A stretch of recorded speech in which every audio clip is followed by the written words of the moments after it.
Hello everyone, welcome to my channel. Before we begin, please like and subscribe to my channel and let me know in the comments where you're watching from and what time it is.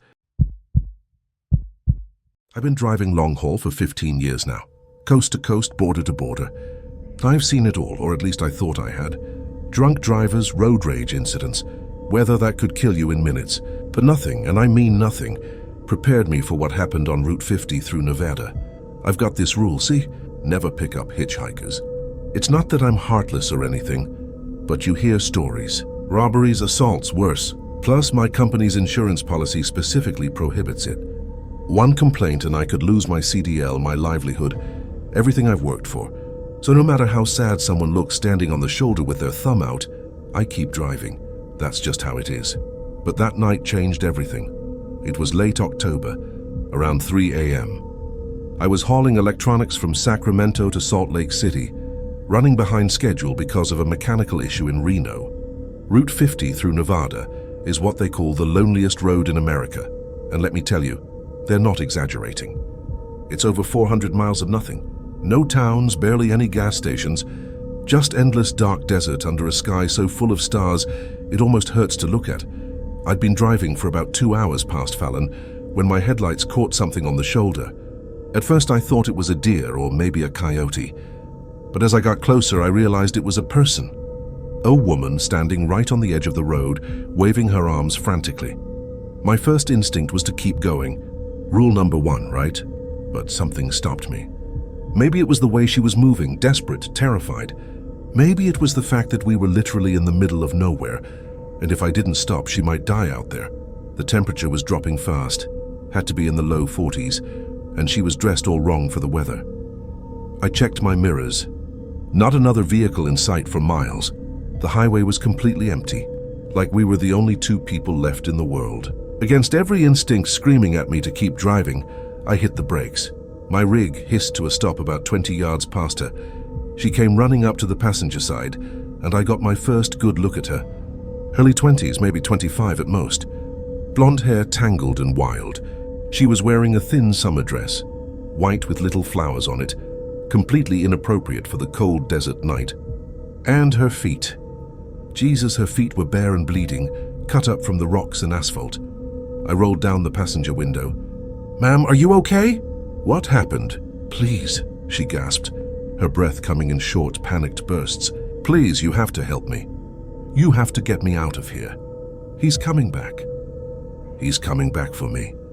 Her eyes were wild, darting to the darkness behind her like she expected something to emerge from it any second. I'd seen fear before plenty of times, but this was different. This was primal terror, the kind that makes your own heart start racing just from seeing it in someone else. "Who's coming back? Are you hurt? Do you need me to call the police?" "No time," she said, grabbing the door handle. "No time. We have to go now, right now." Something in her voice made the decision for me. So I unlocked the door, and she practically threw herself into the cab, slamming the door behind her. "Drive," she said. "Please, just drive." I didn't ask any more questions. I put the rig in gear and started moving. She immediately pressed herself against the passenger door, staring at the side mirror like her life depended on it. Her whole body was trembling, not just shaking from cold, but full-body tremors like she was having some kind of shock reaction. "Okay," I said, trying to keep my voice calm. "You're safe now. We're moving. Can you tell me what happened? Do you need medical attention?" She didn't answer right away. Just kept staring at that mirror, her breathing slowly evening out. After about a mile, she finally spoke. "My boyfriend, ex-boyfriend. We were driving to Ely. Something happened to him." "Something's wrong with him." "What do you mean, something's wrong with him? Is he on drugs? Did he hurt you?" "No, not drugs. Something else. Something worse." She turned to look at me and I could see tears streaming down her face. "We stopped at this rest area about 20 miles back." "You know the one. Just a couple of picnic tables and a bathroom?" I nodded. I knew it. "Creepy little spot. Always deserted, no lights except what your headlights provide. We stopped because I needed to use the bathroom. When I came back out, Jake was just standing there, staring at nothing. I called his name and he turned around and his eyes..." She choked on the words. His eyes were wrong. They were completely black. Not just the pupils, everything. Like someone had poured ink into them. I felt a chill run down my spine, but I kept my voice steady. Maybe it was just the darkness. Playing tricks? No. She shook her head violently. I turned on my phone flashlight, shined it right in his face. His eyes were black, completely black. And when he smiled at me, she wrapped her arms around herself. It wasn't his smile. The shape was wrong, too wide, too many teeth. Okay, I said, though I was pretty sure I was dealing with someone in shock or having some kind of psychological episode. What happened then? He started talking, but it wasn't his voice. It was deeper, older. He said things about me that nobody should know. Private things, childhood memories I've never told anyone. He knew about my sister who died when I was 8. Knew her name, knew how she died. Jake never knew about her. I never told him. My hands tightened on the steering wheel. So what did you do? I ran. Just took off into the desert. Stupid, I know, but I was so scared. I heard him chasing me, but he wasn't running. He was just walking, but somehow he was keeping up. Like the distance between us wasn't working right. I ran for what felt like hours, and then I hit the highway and started walking. I didn't know what else to do. I checked my mirrors. The road behind us was empty. Just an endless ribbon of asphalt disappearing into darkness. Well, you're safe now. We'll get you to the next town, get the police involved. Look out! She screamed so suddenly that I nearly swerved off the road. Headlights had appeared behind us, coming up fast. Way too fast. Some pickup truck closing the distance at a speed that shouldn't have been possible. That's him, she whispered. Oh God, that's him. The truck pulled into the left lane and I got a good look at it as it came alongside us. Dark blue Ford F-150. Looked like it was from the early 2000s. Dented and dirty. And behind the wheel, I've been driving trucks for 15 years. I've seen all kinds of people on the road. But I had never, and I mean never, seen anything like what was driving that truck. At first glance, it looked like a man, but the proportions were all wrong. The head was slightly too large for the body. The arms seemed too long. And the face, Jesus Christ, the face. It had all the right parts in roughly the right places, but it was like someone had described a human face to an alien, and they'd tried to recreate it from memory. The features were there, but assembled wrong, like a mask that didn't quite fit, and the eyes. Even from several feet away, even in the dim light from my cab, I could see his eyes. Solid black, reflecting my headlights like an animal's eyes catch light in the dark. But wrong. All wrong. It, whatever the hell it was, matched my speed exactly. For a full minute, it just drove alongside us, and that thing turned its head and stared. Not at me, at her. And then it smiled. I've never seen anything smile like that. The mouth opened way too wide, stretching back toward the ears. Rows and rows of teeth, more than any human should have. And I swear to God, I heard it laugh. Not through the window, not from outside. The sound came from inside my cab, echoing in my head. Then, without warning, it cranked the wheel hard to the right. I reacted on instinct, jerking my rig to the right. We went halfway onto the shoulder. Gravel spraying, the trailer swaying dangerously. For a few terrifying seconds, I thought we were going to jackknife, roll over, end up as another roadside memorial. But the rig held. I got control, straightened out, and when I looked back, nothing. The truck was gone. Not ahead of us, not behind us. Just gone like it had never been there at all. Did you see that? I shouted. Did you see that thing? She was crying, curled into a ball in the passenger seat. He's going to keep coming. He always keeps coming. He'll find me again. He always finds me. What are you talking about? Always. How many times has this happened? She looked at me with eyes that held something worse than fear. Resignation. Despair. This is the 7th time, she whispered. The 7th time I've run. The 7th time someone has picked me up. The 7th time he's caught up. My blood went ice cold. What happens when he catches up? I don't remember. I never remember. I'm back at the rest stop, and it starts over. I run, someone stops, he catches up, and then I'm back at the rest stop. Over and over and over. I don't know how to make it stop. I don't know how to get away. That's impossible. You're in shock. You're confused. Check your GPS, she said quietly. Check where we are. I glanced at my GPS. It showed us on Route 50, but the mile marker reading was wrong. It said we were at mile marker 127, but we should have been way past that by now. I'd been driving for at least 20 minutes since I picked her up. Should have covered at least 20 miles. But according to the GPS, we'd barely moved. No, I said. No, the GPS is just glitching. Happens out here sometimes. The signal gets wonky. Look at your odometer. I looked. The trip meter I'd reset in Reno showed 127.3 miles, the same as the GPS mile marker. The exact same spot. We're not really driving, she said. We're going through the motions. But we're not actually going anywhere. We're stuck in his loop, his hunting ground. He caught me the first time at that rest stop, and now I can't leave. Can't you? She looked at me with terrible pity. You stopped for me. You picked me up. Now you're part of it too. No, I said, but my voice sounded weak even to my own ears. No, that's not possible. This is real. I'm real. You're real. I thought so too, the first time. And the second. By the third, I started to realize. By the fifth, I knew. And now? She reached for the door handle. I'm sorry. I'm so sorry. I shouldn't have flagged you down. I was just so lonely and you looked kind, and I thought maybe this time it would be different. Don't, I said, but she'd already opened the door. Maybe you'll find a way out, she said. Maybe you're stronger than me. But I doubt it. He's very patient. He has all the time in the world, and he's very, very hungry. She jumped. At 70 miles per hour, she jumped out of my truck. I slammed on the brakes, the trailer screaming and swaying behind me. I got the rig stopped, threw on the hazards, and jumped out. The highway behind me was empty. No body, no blood. No sign that anyone had been there at all. Just empty road stretching back into darkness. I spent 20 minutes searching. Called out her name, though I realized I'd never actually asked her name. Called out anyway, nothing. She was just gone. I got back in my cab with shaking hands. Tried calling 911, the call wouldn't connect. Tried the CB radio, nothing but static. Tried my cell phone again, no signal, even though I'd had 3 bars just an hour ago. That's when I heard it. A voice on the CB cutting through the static. You shouldn't have stopped, not her voice. A man's voice. Deep and old and wrong. You broke the cycle. You changed the pattern.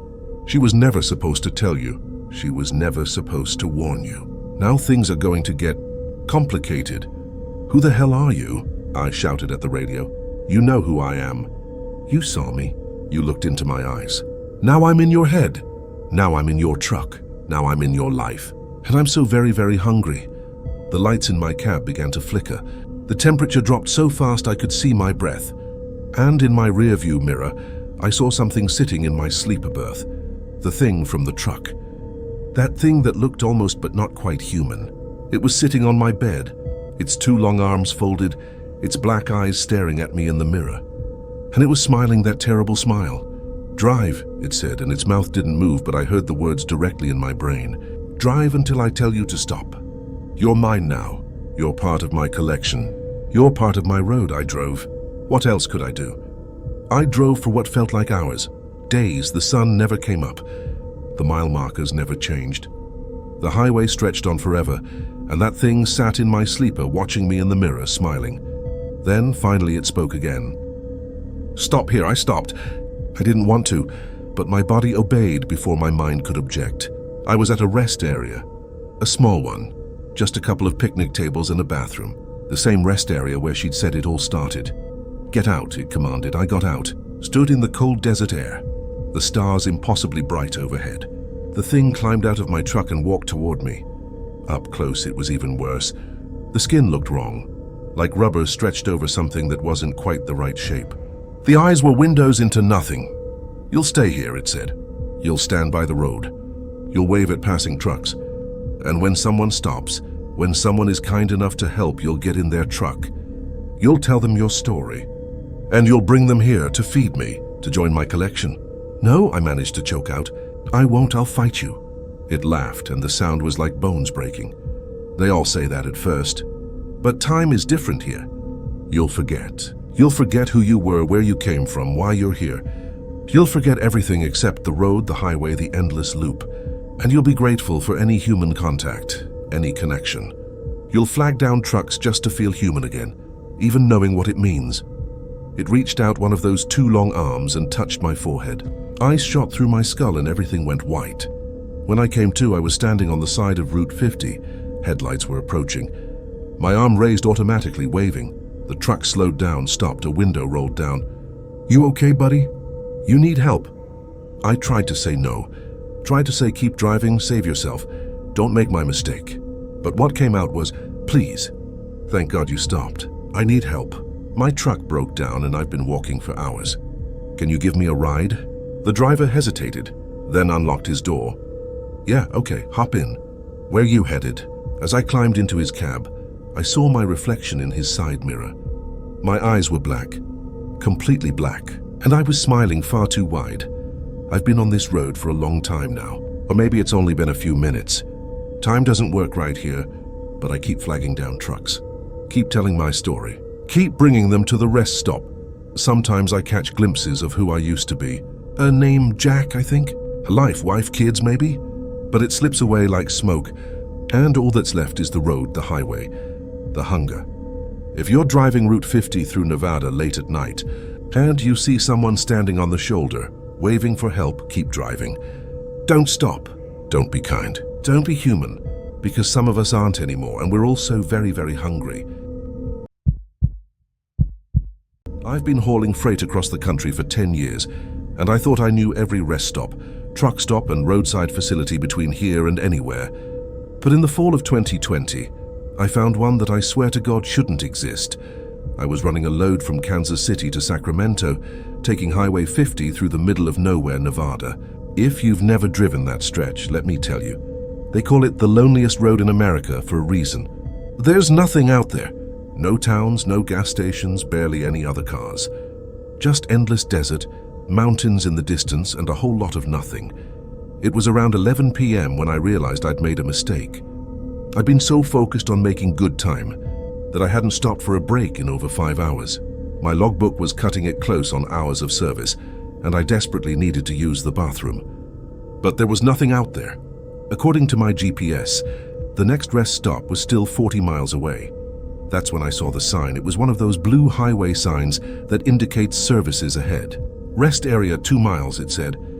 But here's the thing. I'd driven this route dozens of times and I'd never seen a rest area in this spot before. Still, I wasn't about to argue with it. I needed to stop, and I needed to stop soon. 2 miles later, I saw the exit. It wasn't well lit like most rest areas. In fact, I almost missed it. Just a single dim light pole marking the turnoff. I took the exit and followed the access road for about a quarter mile. The rest area was small. Just a parking lot with maybe 10 spaces, a cinder block building that I assumed were the restrooms, and a couple of those wooden picnic tables you see at state parks. There were no other vehicles in the lot, which wasn't surprising given how remote this area was. I pulled into a space near the building and shut off the engine. The sudden silence was deafening. Out here there's no ambient noise. No traffic sounds, no city hum, nothing. Just the ticking of my engine as it cooled down and the wind blowing across the desert. I grabbed my flashlight and climbed out of the cab. That's when I noticed how cold it was. I mean, yeah, it's the desert at night and it gets cold, but this was different. This was the kind of cold that seeps into your bones, the kind that doesn't feel natural. The building was about 50 feet away. As I walked toward it, my boots crunching on the gravel, I noticed there were no lights on inside. The whole place was dark except for that single light pole near the road, which was flickering now like it was about to go out. I reached the building and found the men's room door. It was one of those heavy metal doors, and when I pulled it open, it made a horrible screeching sound that echoed across the empty parking lot. I stepped inside. The bathroom was exactly what you'd expect. Concrete floor, a couple of stalls, a sink, one of those automatic hand dryers mounted on the wall, but something felt off. The temperature inside was even colder than outside, and there was this smell. Not the usual bathroom smell, but something else. Something sweet and rotten at the same time. I did what I needed to do quickly. The whole time, I had this overwhelming feeling that I wasn't alone. You know that sensation when someone's watching you? It was like that, but worse, like there were dozens of people watching me from every direction. I finished up and went to wash my hands. The sink was one of those automatic ones, and when I waved my hand under the faucet, nothing happened. I tried the other sink. Nothing. Great. I was about to leave when I heard it. Footsteps. They were coming from one of the stalls behind me. Slow, deliberate footsteps. But I knew for a fact those stalls had been empty when I came in. I'd checked. I turned around slowly. All 3 stall doors were closed now. I know they'd been open when I arrived. I specifically remembered seeing them open. Hello? My voice sounded small and weak in that concrete room. The footsteps stopped.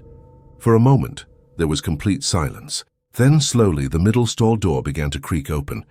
I didn't wait to see what was inside. I bolted for the exit, slammed through that metal door and ran back toward my truck. Behind me, I heard the bathroom door open again with that same screeching sound. I didn't look back. I reached my truck, fumbled with the door handle, and practically threw myself into the cab. I locked the doors, started the engine, and was about to throw it into reverse when I saw something in my side mirror. A figure was standing near the bathroom building. It looked like a man, but there was something wrong with the proportions. The arms were too long, hanging down past the knees, and the way it stood, it was too still, like a mannequin. As I watched, it started walking toward my truck. Not running, just walking, but each step covered way too much ground. It was like watching a video on fast forward, except the figure itself was moving at a normal pace. I threw the truck into reverse and backed up fast, then shifted into drive and headed for the exit. In my rearview mirror, I could see the figure standing in the middle of the parking lot watching me leave. Then the flickering light pole finally went out and everything went dark. I drove back to the highway, my heart pounding, hands shaking on the wheel. I kept checking my mirrors, half expecting to see that thing running after me in the darkness. But there was nothing. Just empty road. I drove for another hour before I felt calm enough to stop at the next rest area, a well-lit modern facility with other trucks and RVs in the parking lot. Real people. Normal people. The next day, when I had cell service again, I tried to look up that rest area. I searched online for rest stops on Highway 50 in Nevada. According to every official source I could find, there was no rest area where I'd stopped. None. The closest facilities were exactly where my GPS had originally indicated, 40 miles apart. With nothing in between, I even called the Nevada Department of Transportation. The woman I spoke with was polite but firm. "Sir, there's no rest area at that mile marker. There hasn't been one there in over 30 years. 30 years? I asked, "What do you mean?" There was a pause. There used to be a facility there back in the 80s, but it was closed down and demolished in 1991. Why was it closed? Another pause, longer this time. I don't have that information available, sir. Is there anything else I can help you with? I thanked her and hung up. Then I did what I probably should have done in the first place. I started digging through old news archives online. It took me a while, but I finally found it. A small article from the Reno Gazette-Journal, dated October 1991. Rest area closure follows tragic discovery. The article was brief. 3 people had gone missing from that rest area over a 2-year period. All of them were last seen at night, stopping there during long drives across the desert.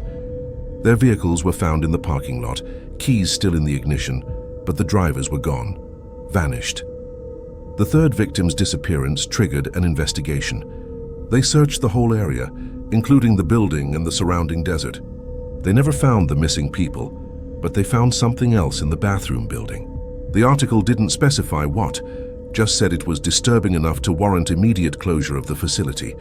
The rest area was shut down within a week and demolished shortly after. The land was supposed to be returned to its natural state. According to official records, it was. But I was there. I stopped there. I saw that building, and something inside that building saw me. I've driven Highway 50 maybe a dozen times since then.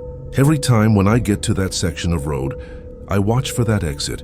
Sometimes I see it, that dim light pole, the turn-off into darkness, and sometimes I don't. It's like the place flickers in and out of existence. But I'll never stop there again. Whatever that rest area is, whatever it was, it's not meant for the living. It's a trap, a snare, a piece of the past that refuses to stay buried. The scariest part, I've started hearing stories from other truckers, guys who've been driving longer than me, who've seen things they can't explain. Some of them mention rest areas that shouldn't exist, facilities that appear and disappear, places that exist in the spaces between reality. One old-timer told me something that stuck with me ever since. We were sitting in a truck stop in Utah drinking coffee at 3 a.m., and I made the mistake of telling him my story. He listened without interrupting, then nodded slowly. "The road takes what it wants," he said. "Always has, always will. Places like that rest area, they're like fishing holes. The road sends them out, puts them where lonely drivers might stop and wait. Most people, they stop there and nothing happens. They use the bathroom, they leave, everything's fine. But some people, the ones the road wants, they see what's really there. And sometimes they don't leave. What makes someone the road wants? I asked. He shrugged. Who knows? Wrong place, wrong time, wrong state of mind. Maybe nothing at all. Maybe it's just random. You ever stop at a place like that? He stared into his coffee cup for a long time before answering. Once, about 20 years ago, I saw something that night that changed me. I can't drive that stretch of highway anymore. Can't even look at a map that shows it. He wouldn't tell me any more than that. Just paid for his coffee and left, disappearing into the pre-dawn darkness. I think about that conversation a lot. I think about that rest area. And I think about how close I came to becoming another one of those missing people. Another unsolved mystery. Another name in a forgotten news article. These days, I plan my stops carefully. I never stop at rest areas I don't recognize. I avoid driving through remote areas at night when I can help it. And when I absolutely have to drive Highway 50 at night, I make sure my tank is full, my bladder is empty, and my doors are locked. Because somewhere out there, in the empty spaces between the towns we know and the roads we trust, there are places that don't follow the rules. Places that shouldn't exist but do. And once you've seen one, once you've stopped at one, you become part of its story. I just hope my story ends with me driving away. So far it has, but the night's not over yet. I've been driving trucks for 10 years, and I've always kept my CB radio on. It's part of the culture, you know? Truckers helping truckers, warning about speed traps, sharing road conditions, just keeping each other company through those long, lonely nights. But after what happened last summer on I-40 through New Mexico, I almost ripped the damn thing out of my cab. It was late August, around 3 a.m. I was hauling a load of furniture from Phoenix to Memphis, and I'd just crossed into New Mexico. The highway was empty, the sky was clear, and I had another 6 hours of driving ahead of me. I was listening to the CB, but it was quiet. Not unusual for that time of night in the middle of nowhere. Then around mile marker 85, my radio crackled to life. Breaker, breaker. This is Lost Highway. Anyone out there? The voice was male, middle-aged maybe, with a slight southern accent. Nothing unusual about it. I picked up the mic. This is Midnight Rider, I got you, Lost Highway. What's your 20? Static. Then eastbound on I-40, about mile marker 90, you close by? I checked my odometer. Yeah, I'm at 85, eastbound as well. I should catch up to you in a few minutes. Good, real good. I could use the company. Something about the way he said that made me uneasy, but I couldn't put my finger on why. We chatted for a few minutes. Normal trucker stuff. He said he was hauling electronics to Dallas. Been on the road for 8 hours. Needed some conversation to stay awake. But as we talked, I started noticing things. His mile markers weren't lining up right. He'd say he was passing exit 95, but 2 minutes later he'd say he was at exit 93. Going backwards. When I pointed it out, there was a long pause. My mistake, he finally said. Tired eyes. Meant to say 98. I let it go, but I was paying attention now. I was also scanning the road ahead, looking for his taillights. At the speed I was going, I should have caught up to him by now. But the highway was completely empty. No vehicles ahead of me at all. Hey, Lost Highway, what kind of rig you driving? Peterbilt 379 white cab. You'll see me soon enough. I drove for another 5 miles, nothing. The road was empty. Lost Highway, I'm at mile marker 95 now. I should be seeing you. Static. Then you will. Just keep driving. That's when I noticed the temperature in my cab had dropped. I mean, the AC was on, but this was different. I could see my breath. In the middle of August, in New Mexico. Lost Highway, what's your name? Your real name. The voice that came back was different now. Lower, colder. Does it matter? Yeah, it matters. Who am I talking to? Silence. Then, keep driving, Midnight Rider. We're almost there. Almost where? The place where the road ends. My hands tightened on the steering wheel. Listen, I don't know what kind of game this is. No game. Look at your odometer. I looked. Mile marker 100. But something was wrong. I just passed 95 a moment ago. I couldn't have covered 5 miles that fast. You feel it now, don't you? the voice continued. That pulling sensation, like the road is sliding under you faster than it should. He was right. The mile markers were flying by now. 1 to 5, 1 to 10, 1 to 15. But I wasn't pressing the accelerator any harder. If anything, my speedometer showed I was slowing down. What's happening? I tried to keep my voice steady. You accepted my call. Now you're part of the frequency. What frequency? The one that never stops broadcasting. The one that's been running on this channel for 30 years. I grabbed the CB mic. I'm switching channels. Won't help. We're past that now. I switched to channel 9. The voice was still there. Channel 15, still there. I went through every channel. Same voice. Same cold, emotionless tone. I told you. You're locked in now. Mile marker 130. The desert outside was different now. The darkness seemed thicker, more solid. And there were shapes moving in it. Tall, thin shapes that ran alongside my truck, keeping pace no matter how fast I went. Who are you? I demanded. I was like you once, driver, 10 years on the road. August 1993. I was running this same stretch of highway.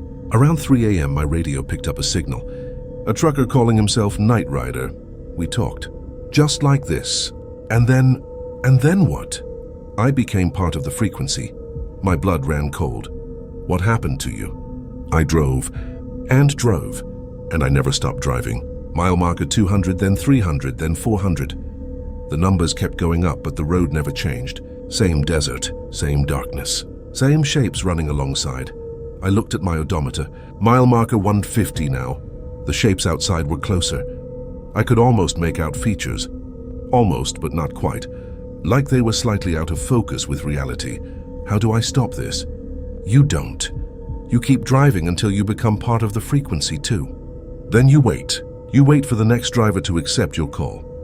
And the cycle continues. That's insane. Is it? Look ahead. What do you see? I looked. In the distance I could see tail lights. A white Peterbilt 379. I was catching up to it. As I got closer, I could see the trailer, the cab, everything. It looked normal, solid, real. That's me, the voice said. That's what's left of me. I've been driving this same stretch of road for 30 years. Calling out on the CB. Waiting for someone to answer. I was almost alongside the truck now. I could see into the cab. It was empty. No driver. Just an empty seat and a CB mic hanging from the radio, swinging back and forth like a pendulum. No, I screamed. I slammed on the brakes. Everything went white. When I could see again, I was stopped on the shoulder of the highway. My engine was off. The CB was silent. According to my odometer, I was at mile marker 97. I'd only driven 12 miles since the conversation started. My hands were shaking so badly I could barely hold the steering wheel. I sat there for 10 minutes, just breathing, trying to convince myself it had been some kind of hallucination. Road hypnosis, fatigue, anything rational. Then my CB crackled to life. Midnight Rider. You still there? It was a different voice, young, female, concerned. Yeah, I'm here. You okay? Your truck's been sitting there for a while. Thought maybe you needed help. I looked in my mirror. There was a truck pulling up behind me. A real truck with a real driver. A woman in her 30s waved at me from her cab. I'm okay, I radioed back. Just needed a break. All right. Stay safe out there. She pulled back onto the highway and disappeared into the night. I started my engine and drove. I drove all the way to Memphis without stopping. Without sleep. Without touching that CB radio. When I got home, I did some research. August 1993, I-40 in New Mexico. I found it in a newspaper archive. Truck driver vanishes on I-40. James Morrison, age 42. His truck was found at mile marker 105, engine running, no driver. They searched for weeks. Never found him. His CB handle was lost highway. I still drive trucks. I still keep my CB radio, but I'm careful now. Real careful. I don't answer calls from unfamiliar handles at 3 a.m. I don't drive that stretch of I-40 anymore. And sometimes, when I'm scanning through channels late at night, I hear him. Breaker, breaker, this is lost highway. Anyone out there? And I keep driving. Because the worst part isn't hearing his voice. It's knowing that someday it might be my voice calling out, waiting for someone to answer. 10 years I've been hauling freight across this country, and I thought I knew every truck stop worth stopping at between the coasts. But in the spring of 2021, I found one that changed everything I thought I knew about the roads I travel. I was running a load from Atlanta to Seattle, taking I-90 through Montana. It was late April, and I'd been driving for about 10 hours straight. The sun had set an hour ago and I was running low on fuel. My GPS showed the next truck stop was about 60 miles away, but I had maybe 40 miles worth of diesel left in my tank. I was cutting it close. That's when I saw the sign. One of those big green highway signs that announces services at the next exit. Fuel, food, lodging, exit 237. I checked my GPS. It showed nothing at exit 237, but the sign was right there, clear as day, lit up by my headlights. And I needed fuel. I took the exit. The off-ramp led to a two-lane road that curved through a thick stand of pine trees. About half a mile down, I saw lights ahead. A truck stop. It was big, maybe 20 pumps. A large building that looked like it housed a restaurant and convenience store, and a decent-sized parking lot with maybe a dozen other trucks already parked. The whole place had this weird retro vibe. The signs were old-fashioned, the kind with neon tubing you don't see much anymore. The building itself looked like something from the 70s, all brown brick and big windows. But it was well lit and looked clean, so I pulled in. I parked at a diesel pump and climbed out of my cab. The air was cold, way colder than it should have been for late April, and quiet. Despite all the trucks in the parking lot, there was no sound. No idling engines, no air brakes, nothing. Just silence and that cold air. I swiped my credit card at the pump. The reader was one of those really old magnetic stripe readers, not the chip readers you see everywhere now. It took a few tries, but eventually it accepted my card and I started fueling. While the tank filled, I looked around. The other trucks in the lot were all older models. Peterbilts and Kenworths from the 80s and 90s maybe. Some of them looked like they were in pristine condition, like they just rolled off the showroom floor. Others were covered in road dust and grime, but none of them had anyone in the cabs. None of them were running. They just sat there in the lot, silent and empty. I finished fueling and decided to go inside to pay and grab some coffee. The pump hadn't asked me to pay first, which was weird, but I figured I'd settle up inside. The door made a little bell sound when I opened it, one of those old-fashioned bells on a spring. Inside, the place looked like it had been frozen in time. There was a lunch counter with red vinyl stools, a rack of road maps by the door, a cigarette vending machine against one wall. The fluorescent lights buzzed overhead, giving everything this slightly sickly yellow tinge. Behind the counter stood a man in his 50s, wearing a brown uniform shirt with a name tag that said Earl. He was wiping down the counter with a rag, moving in slow methodical circles. Help you? He asked without looking up. Yeah, I just fueled up at pump 6. Need to pay. Pump 6. That'll be $48. I pulled out my wallet and handed him my credit card. He looked at it like he'd never seen one before, then shook his head. Cash only. The pump took my card. Pump's broken. Been meaning to fix that. Cash only. I checked my wallet. I had maybe $30 in cash. I don't have enough cash. Can I use an ATM? He finally looked up at me, and that's when I saw his eyes.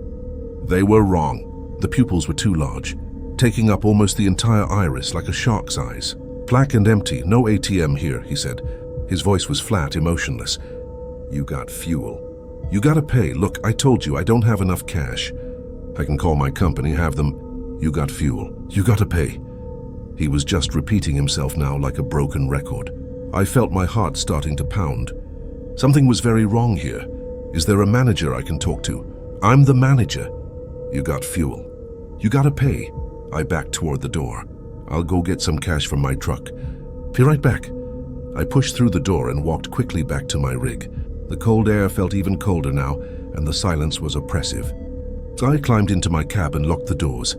My hands were shaking as I pulled out my phone. No signal, of course.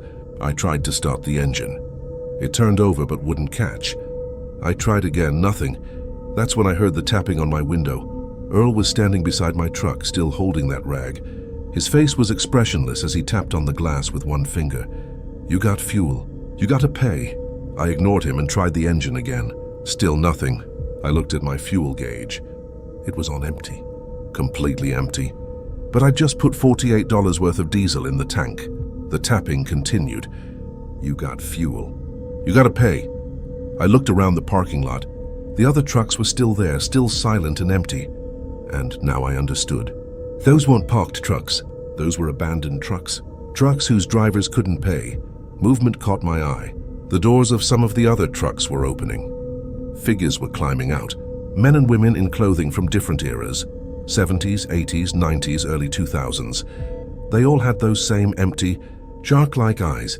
They started walking toward my truck, slow, purposeful. Their mouths moved in unison. You got fuel. You gotta pay. I frantically tried the engine again. This time it caught. I threw it into gear and punched the accelerator. The truck lurched forward. Earl was still standing by my window, but as I drove away, he didn't move. Just stood there watching. I didn't head for the exit. I drove straight through the parking lot, around the building, looking for another way out. Behind the building was a service area with old, rusted equipment.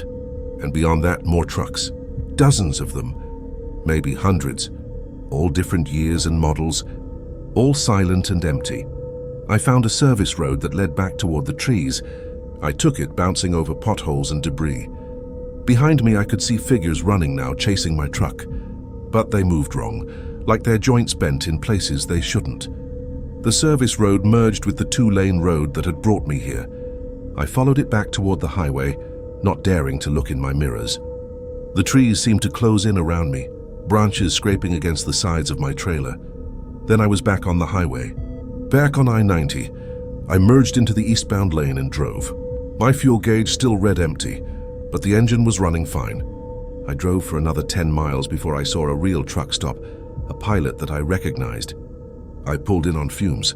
The attendant looked at my truck funny when I pulled up to the pump. "Man, you're running on prayers. How far'd you drive on empty?" "You wouldn't believe me if I told you," I said. I filled up again, really filled up this time, and paid with my credit card. No problems. While the tank was filling, I walked around my truck. There were scratches along the sides, deep gouges in the paint that hadn't been there before.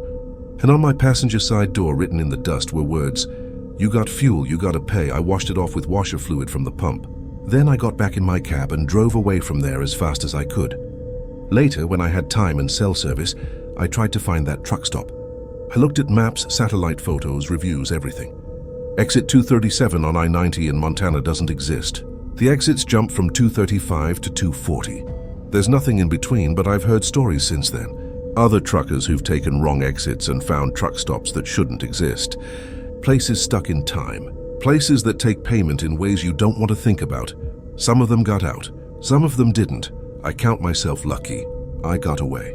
But sometimes late at night when I'm running low on fuel, I see exits that aren't on my GPS. I see signs for services that shouldn't be there, and I keep driving. I'll run on fumes until I find a truck stop I recognize, a place I know is real, because I learned my lesson that night in Montana. Not every exit leads where you think it does. Not every truck stop wants your money. Some of them want something else entirely. I've been driving for 10 years and I've had plenty of tailgaters. It comes with the territory. But what happened to me last winter on I-75 through Kentucky wasn't just a tailgater. It was something else entirely. It started around midnight. I was hauling auto parts from Detroit to Nashville, making good time through the Kentucky stretch. Traffic was light, just a few cars here and there. That's when I first noticed the headlights in my mirror. At first it was just another vehicle behind me. Nothing unusual. But after about 10 miles, I realized it was staying at exactly the same distance. Not getting closer, not falling back. Just maintaining that perfect 50-foot gap. I changed lanes. It changed lanes. I slowed down. It slowed down. I sped up. It matched my speed perfectly. Okay, I thought. Maybe just a coincidence. Maybe someone using me as a pace car. Truckers do that sometimes, following another truck to avoid speed traps. But this felt different. I tried to get a better look at the vehicle. It was hard to tell with the headlights glaring in my mirrors, but it looked like a semi, a big rig just like mine. I grabbed my CB.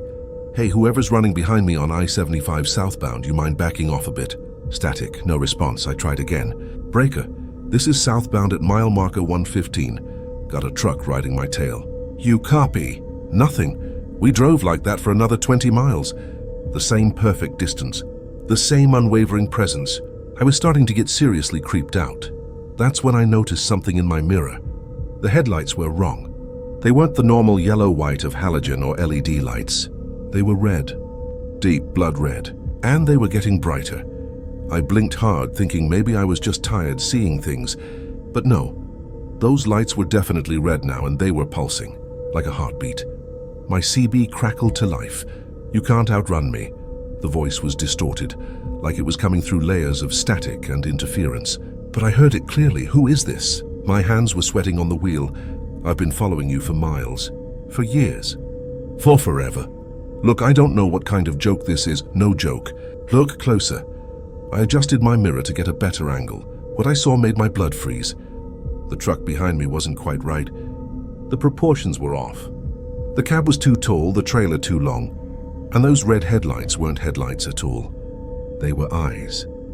Massive glowing eyes. "What are you?" I whispered. "I'm the road. I'm the night. I'm what waits for drivers who stay out too long." I floored the accelerator. My speedometer climbed. 70, 80, 90. The thing behind me kept pace effortlessly. Up ahead, I saw an exit. I didn't care where it went. I just needed to get off this highway. I cut across 2 lanes and took the exit at the last second. The thing followed. The exit ramp led to a dark country road. No streetlights, no houses, nothing. Just empty darkness. I should have stayed on the highway. But it was too late now. The red lights behind me were closer now. Much closer. I could feel heat coming through my back window. Impossible heat, like the thing was radiating fire. My CB screamed with static, and through it I heard laughter. Deep, grinding laughter that didn't sound like it came from anything human. Ahead I saw lights. A small town. I pushed my truck harder, racing toward those lights like they were salvation. The thing behind me accelerated too, those red eyes burning brighter. I hit the town limits doing 90. There was a state trooper parked at a gas station. I slammed on my brakes and pulled in right next to his cruiser, my truck skidding to a stop. The trooper jumped out, hand on his weapon. "What the hell do you think you're—" "Behind me!" I shouted, pointing at the road. He looked. I looked. The road was empty. No red lights. No impossible truck, nothing. The trooper made me take a breathalyzer. I was stone-cold sober. He cited me for reckless driving and told me to get some sleep. I stayed in that town for 2 days. I couldn't bring myself to get back on the road.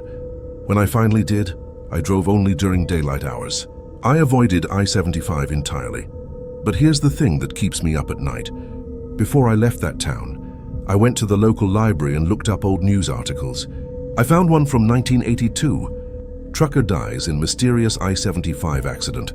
The article described how a semi had been found jackknifed on the highway. The driver was dead in his cab. But what got me was the detail at the end. Witnesses reported seeing another truck following the victim before the accident. Police found no evidence of a second vehicle. The driver's name was Richard Morrison.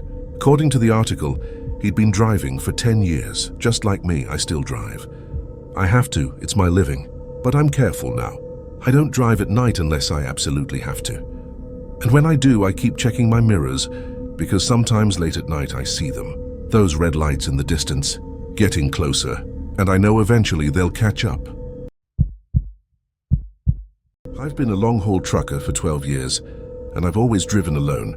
Company policy, insurance reasons, personal preference, doesn't matter. The point is, my passenger seat has been empty for a decade, until 3 months ago on Highway 287 through Wyoming. It was 2 a.m., middle of nowhere, hauling machinery to Colorado. I'd been driving for 6 hours straight, fighting to stay awake. My eyes were getting heavy, so I cranked up the radio and rolled down the window, letting the cold November air slap me awake. That's when I felt it. A weight, a presence, like someone had just sat down in my passenger seat. I looked over. The seat was empty. Of course it was empty, but I could feel someone there. The seat cushion was compressed, like an invisible person was sitting on it. And the seatbelt. I swear to God, the seatbelt was pulled tight across empty air. "Hello?" My voice cracked, no answer. But the feeling intensified.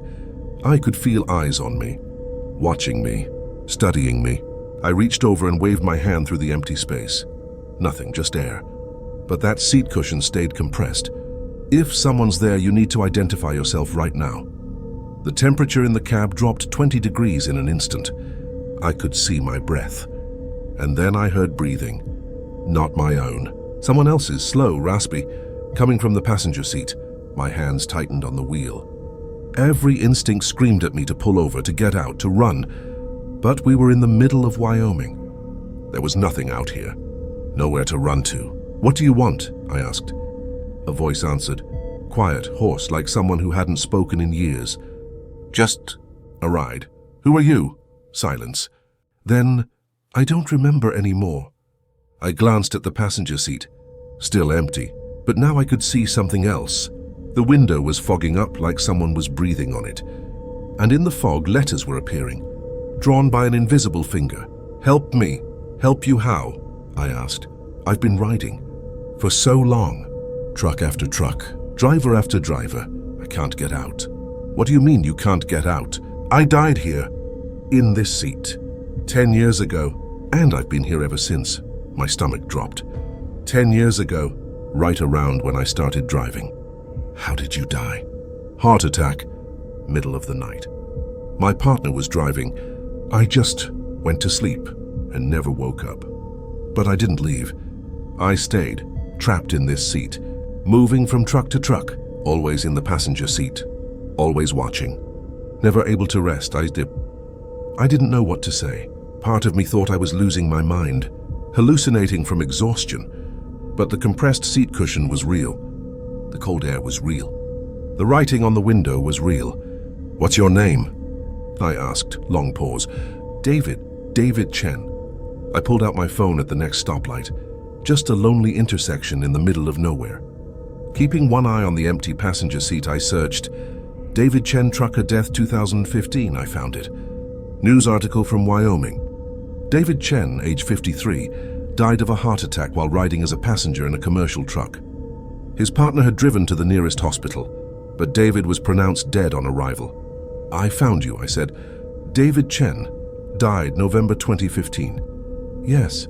The voice sounded relieved, grateful. "No one's ever looked before." They all just freaked out, stopped the truck, ran, and I moved to the next truck, the next driver. Why? I don't know. I'm stuck, tied to this seat somehow. This specific position, passenger side, commercial trucks. I move from one to another, trying to find someone who can help me. "What do you need me to do?" The window fogged up again. More letters appeared. "Take me home." "Where's home?" "Sacramento.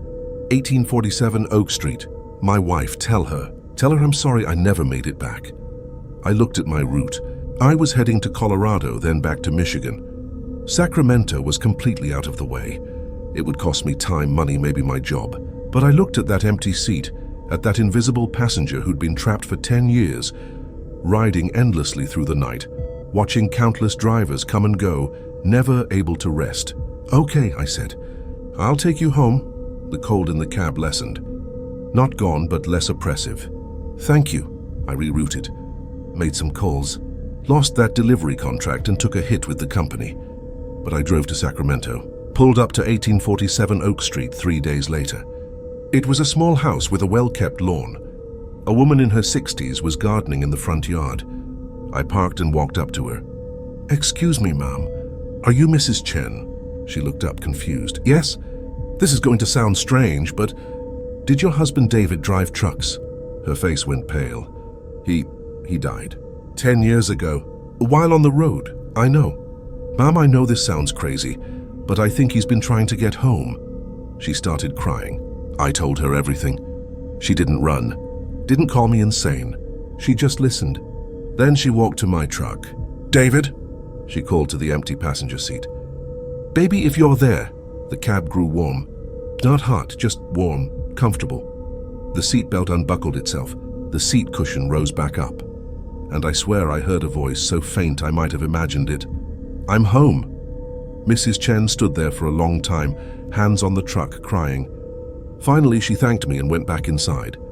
I drove away. The passenger seat felt different now, lighter, empty in a good way. That was 3 months ago. The seat's been normal ever since. No cold air, no invisible weight, no voices. But I think about David Chen sometimes. 10 years trapped in that seat, desperate to get home. And I'm glad I could help him finally rest. The road takes a lot from us, but sometimes if we're paying attention, we can give something back.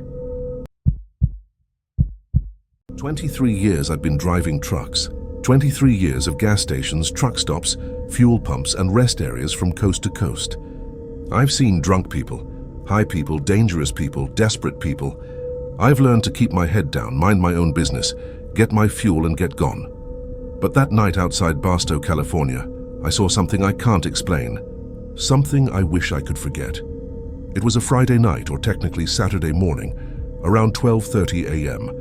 I was running a load from Phoenix to Los Angeles, pushing to make an early delivery window. I'd been driving for about 6 hours and needed fuel. There's this big 24-hour truck stop outside Barstow that I'd used dozens of times before. Nothing fancy, but clean enough. Good diesel prices, decent coffee. I pulled in and saw the place was mostly empty. Maybe 5 or 6 other trucks scattered across the lot. The fuel island had 12 pumps, and I pulled up to pump number 7, my usual spot when it's available. Cut the engine, grabbed my fuel card, and climbed out.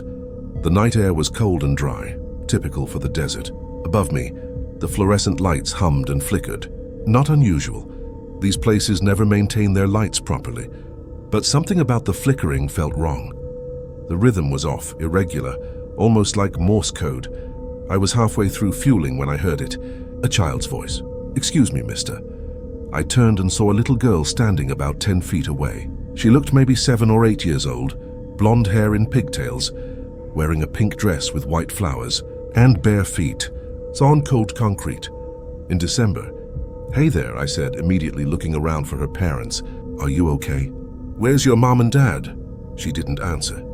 Just stood there staring at the ground. Her feet were filthy, covered in what looked like oil and dirt. She swayed slightly like she might fall over. "Sweetheart, are you lost?" I asked, taking a step toward her. She looked up at me. Her eyes were completely white. No pupils, no irises, no color at all. Just milky white from edge to edge like she was blind. But she was looking right at me. Through me, I froze. Every instinct screamed at me to run, but I'm a father myself. 2 daughters, both grown now. And no matter how wrong this felt, I couldn't just abandon a child. "Are you hurt?" I managed to ask. When she smiled, I saw her teeth. They'd been filed to points, every single one, top and bottom, sharpened like a shark's. And when she spoke, her voice was wrong. Too deep, too old, like an old man speaking through a little girl's mouth. "You're the one who's lost, driver. You've been lost for 3 days. Don't you remember?" My heart was pounding. "What are you talking about? I'm not lost. I'm just getting fuel." She tilted her head and it went too far.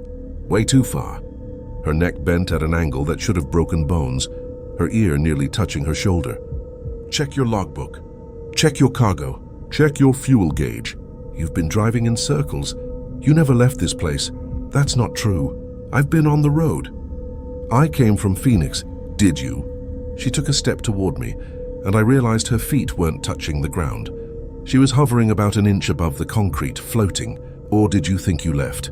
Did you dream you were driving while your truck sat here, parked at pump number 7 for 3 days straight?" I backed away, bumping into my truck. "Stay away from me. This station is hungry," she continued in that wrong, deep voice. "It catches trucks sometimes. Catches drivers. Makes them go round and round until they forget. Forget where they were going. Forget where they came from. Forget who they are. And then it eats them. I'm leaving. Right now." Others have said that.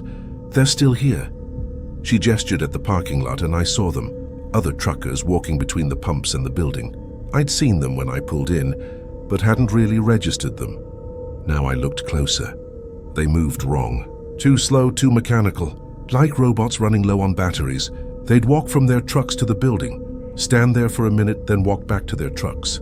Over and over. An endless loop. They've forgotten, the girl said. Forgotten they're trapped. All they know is truck, fuel, building, truck, fuel, building. Forever and ever, until they disappear completely. I looked at my fuel gauge. It showed 3/4 full. But I'd been pumping for at least 5 minutes. Should have been topped off by now.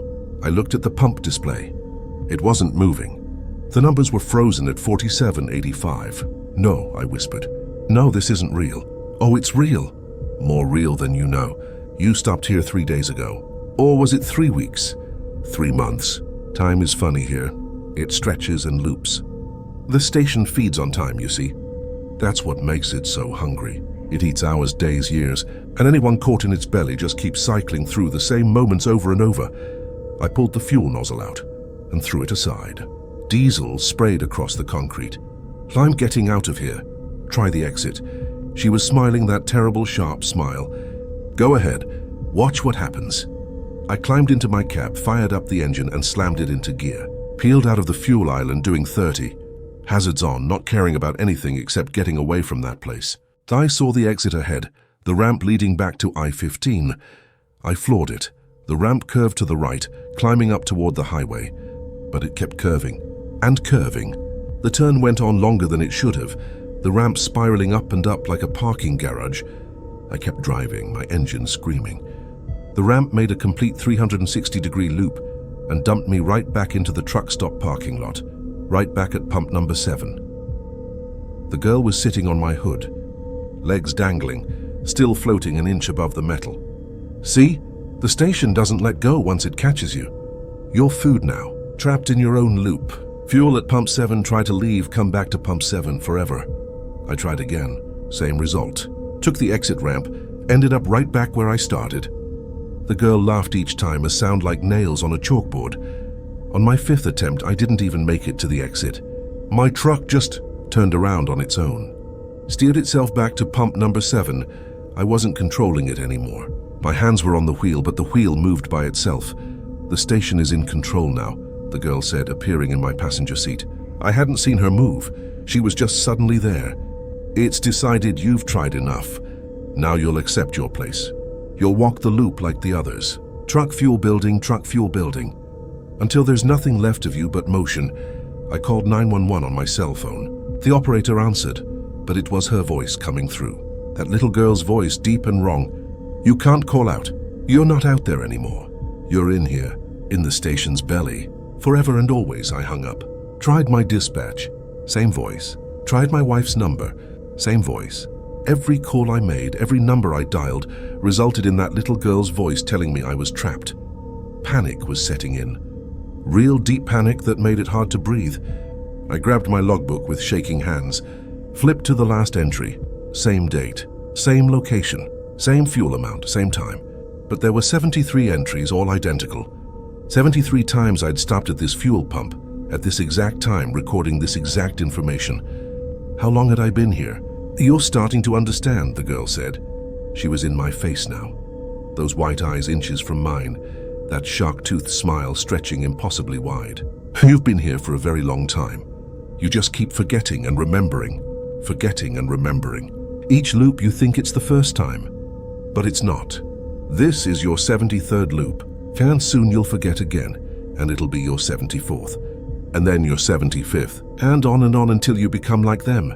She pointed at the zombie truckers walking their endless paths. Until you're nothing but movement without thought. A ghost in a machine. No, I whispered. But even as I said it, I felt my memories getting fuzzy. What was I hauling? Where was I coming from? Where was I going? I couldn't remember, couldn't think. Forget, the girl whispered, her voice now gentle, almost soothing. It's easier when you forget. No more fear, no more struggling, just the loop, just the motion, just the eternal now.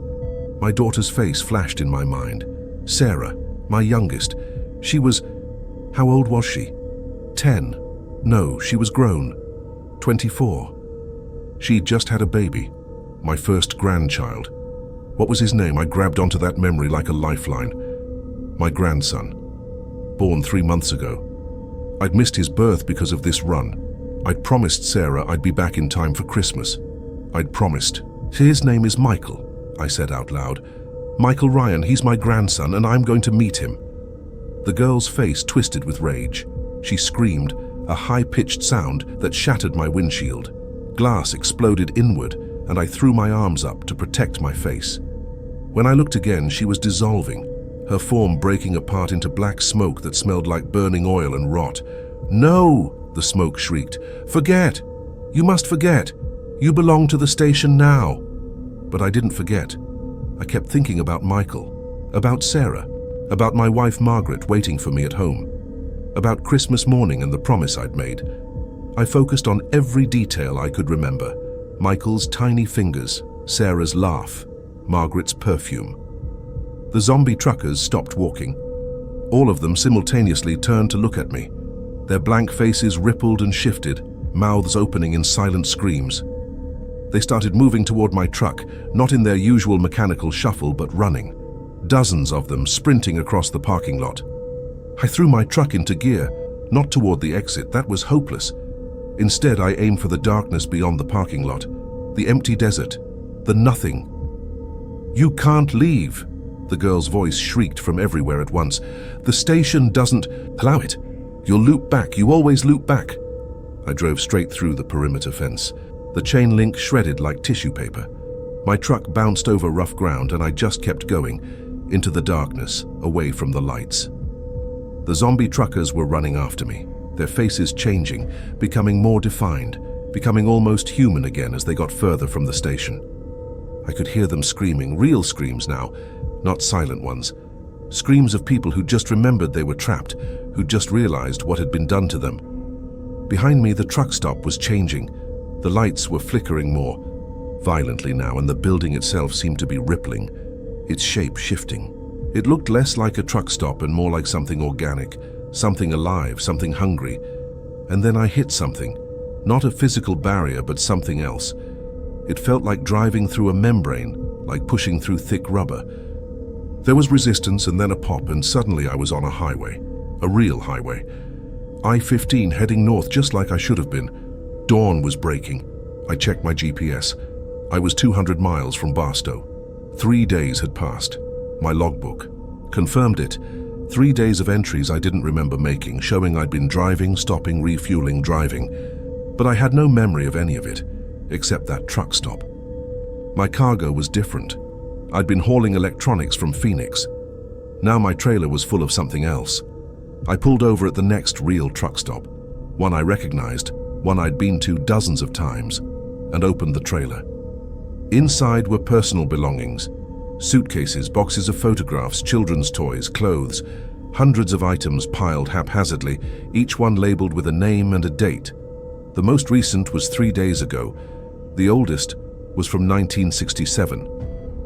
All the belongings of people who'd stopped at that station and never left. At the bottom of the pile, I found a pink dress, child size 8, white flowers. It smelled like smoke and rot. On the tag was written, Emily Matthews, March 15th, 1973, lost at the Hungry Station, never forget. I called the police, told them everything. They investigated, but they couldn't find the truck stop. Drove the stretch of highway where it should have been. Nothing there. No buildings, no fuel pumps, just empty desert. But other truckers know. I've heard the stories on CB Channel 19, the station that appears and disappears, the loops that trap you, the girl with white eyes and sharp teeth. It's been catching drivers for decades, maybe longer. I returned all those belongings to the families I could find. Some of the names led to people still missing, their cases decades cold. The families cried when I gave them back their loved ones' possessions. They wanted to know what happened. I told them their family members disappeared at a truck stop. I didn't tell them the rest. Some things are too terrible to share. The girl's dress I kept. I know I shouldn't have, but it felt important, like a reminder. On the tag, someone, Emily's mother maybe, had written a message. To whoever finds this, my daughter stopped to use the bathroom at a truck stop outside Barstow in March 1973. She went inside and never came out. We searched for weeks. The police said she ran away, but I know she didn't. Something took her. Something at that station. If you find this, please remember her. Remember Emily. Don't let her be forgotten. That's what it wants. It wants us all to forget. I keep the dress in my truck, a reminder not to forget. Not Emily, not any of them. Because I think that's how the station maintains its power, through forgetting. The more people who forget about it, the stronger it gets, the more it can trap. Last week I was driving past Barstow again. Had to, it's the main route for my run, and I saw it, just for a second. The truck stop, shimmering in the heat haze off the highway. The same layout, the same flickering lights. And standing by pump number 7, a little girl in a pink dress waving at passing trucks. I didn't stop. I'll never stop there again. but I know it's still there, still hunting, still hungry. If you're driving through Barstow late at night and you see a truck stop that feels wrong, that has too many empty trucks in the parking lot, that has a little girl standing by the fuel pumps, keep driving. Don't stop. Don't even slow down, because that station is still hungry and it never ever gets full.